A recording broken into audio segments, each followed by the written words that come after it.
وہ کہتا ہے کہ میرے والد صاحب کی ڈیتھ بہت اچانک ہو گئی تھی، یعنی اسے کوئی بیماری نہیں تھی، لیکن اچانک ہمیں گاؤں سے خبر آئی کہ والد صاحب کی ڈیتھ ہو گئی۔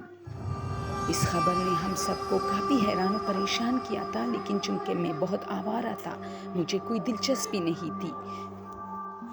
میں اپنی وائف کے ساتھ ہر وقت بائک پہ گھومتا پھرتا تھا۔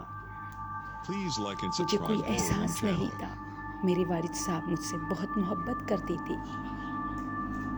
باقی بچوں کے بنسبت میں ان کی توجہ کا مرکز ہوتا تھا۔ ایک رات میری رونگٹیں کھڑی ہوئی۔ میں اپنی وائف کے ساتھ بائک پر بیٹھا تھا، بائک کو دوڑا رہا تھا۔ ہم بہت مستی میں تھے، ہم بھول گئے تھے، ہم اپنی مستی میں تھے۔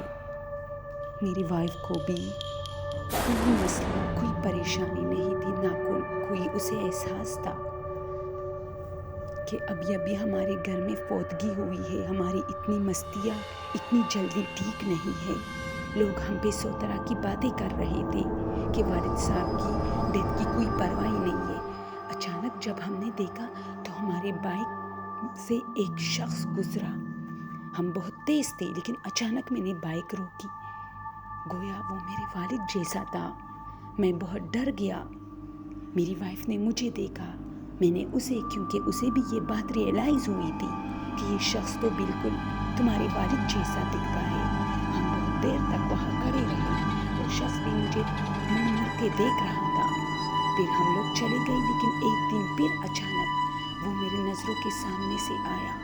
میں بہت دیر تک اسے دیکھتا رہا، وہ بھی مجھے دیکھتا رہا۔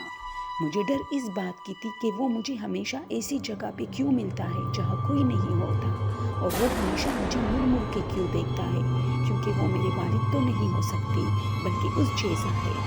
میرے والد کی تو ڈیتھ ہوئی تھی، وہ دوبارہ کیسے آ سکتے ہیں؟ ایک دن پھر میں نے دیکھا وہ اسی طرح جا رہا تھا، وہاں کوئی نہیں تھا، پارک کے قریب سے گزر رہا تھا۔ میں بھی اسے دیکھ رہا تھا، وہ بھی مجھے مڑ مڑ کے دیکھ رہا تھا۔ میں نے سوچا کہ جاؤں اور ان سے بات کروں، ان سے پوچھوں کہ آپ کون ہیں اور آپ میرے والد جیسے مجھے دکھتے ہیں، لیکن آپ مجھے مڑ مڑ کے کیوں دیکھ رہے ہو؟ لیکن مجھ میں ہمت نہیں ہوتی تھی، مجھے ڈر لگتا تھا۔ ایک دن اسی طرح وہ مجھے پھر ملا۔ میں نے سوچا کہ آج تو میں ان سے پوچھ کے رہوں گا کہ آخر اس کے ساتھ مسئلہ کیا ہے، وہ مجھے کیوں مڑ مڑ کے دیکھتا ہے۔ یہ رات کا ٹائم تھا۔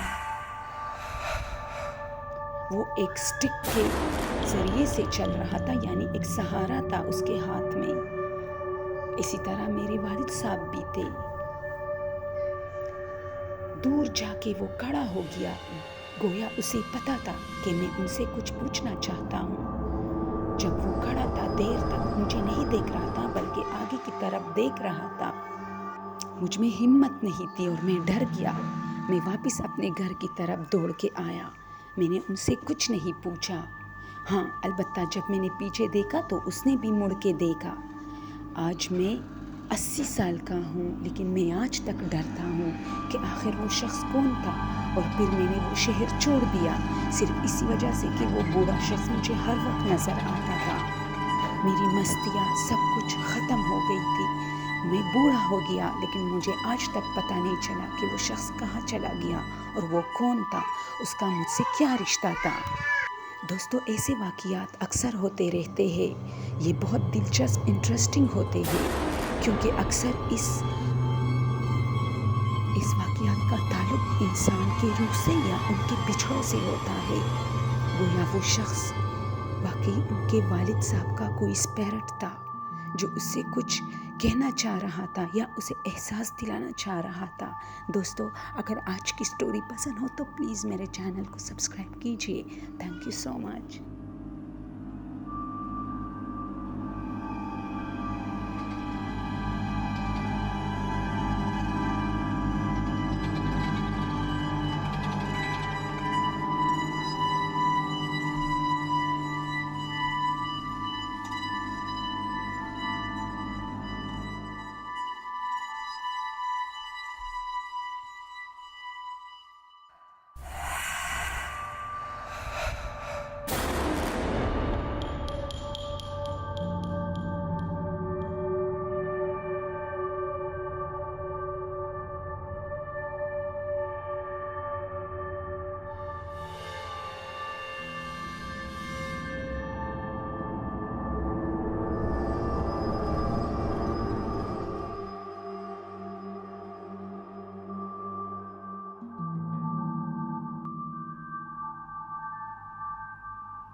Please like and subscribe Horror and channel.